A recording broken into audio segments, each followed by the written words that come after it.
The fads kids of my generation enjoyed.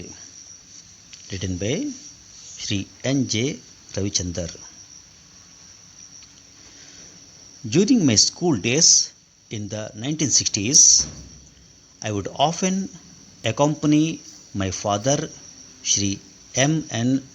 Jayaraman, on his weekly shopping excursions to the bustling Shivaji Nagar market in the Bangalore cantonment. Bangalore then was a one horse town, and this colonial era shopping paradise was a popular hangout, drawing people from far and near. The vendors advertising their wares, the mounds of fresh fruits and veggies, and the hustle and bustle made it appear like a mini wonderland. I always fancied these weekly trips for the sheer thrill they gave me. Father's humble rally cycle was our chariot, with the carrier in the rear serving as my saddle.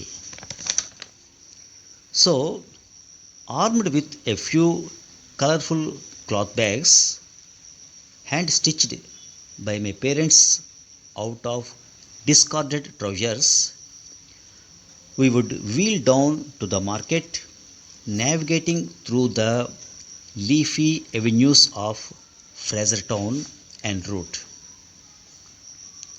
In those idyllic days, the streets sans pollution or traffic made cycling a pleasure.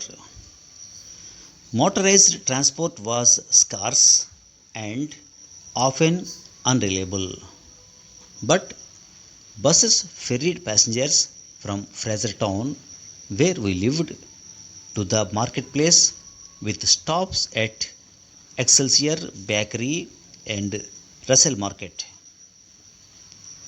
Dad would park his bicycle in a nearby lane before we melted into a sea of people.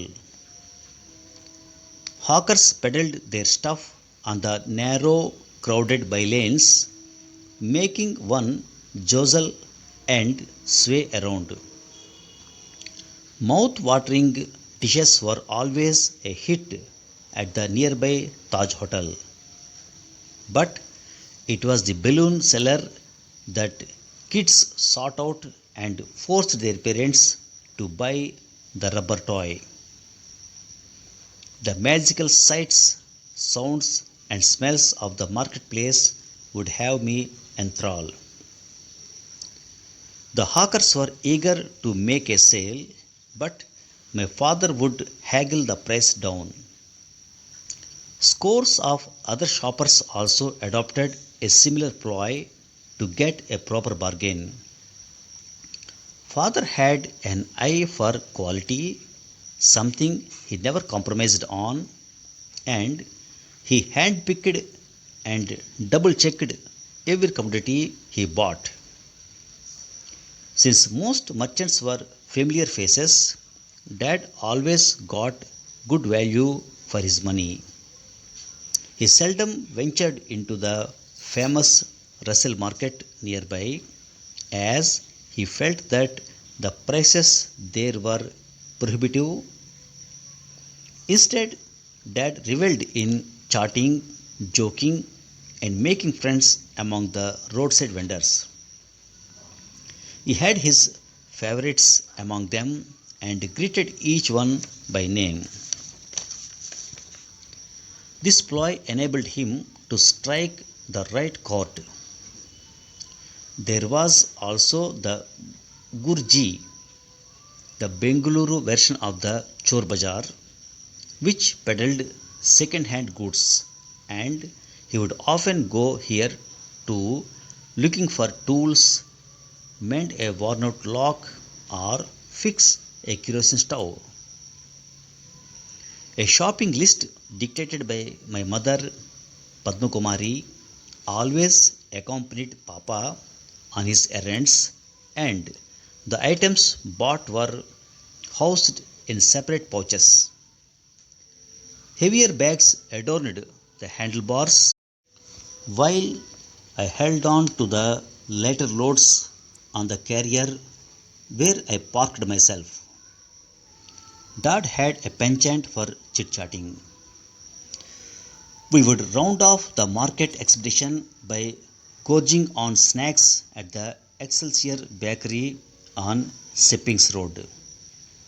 The cakes and puffs sold at just 50 paise apiece, and we would pack some goodies for the folks back home. The eye popping cinema posters that stared at us from the roadsides were another attraction. Indeed, stargazing was a pastime that kids of my generation enjoyed. But that was another era. Now, some of the words and their meanings. The fads kids of my generation enjoyed. Fad, F-A-D, fad means a style, activity, or interest that is very popular for a short period of time. Fad means a style, activity, or interest that is very popular for a short period of time. For example, wearing ripped jeans a fad recently. Bangalore was then a one-horse town. One-horse town means a town that is small and not important.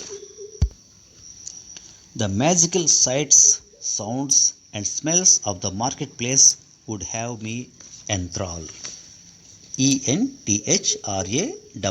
Enthrall means to keep someone completely interested. He seldom ventured into the famous Russell market nearby, as he felt that the prices there were prohibitive. Prohibitive. Prohibitive means too expensive for most people. Thank you very much.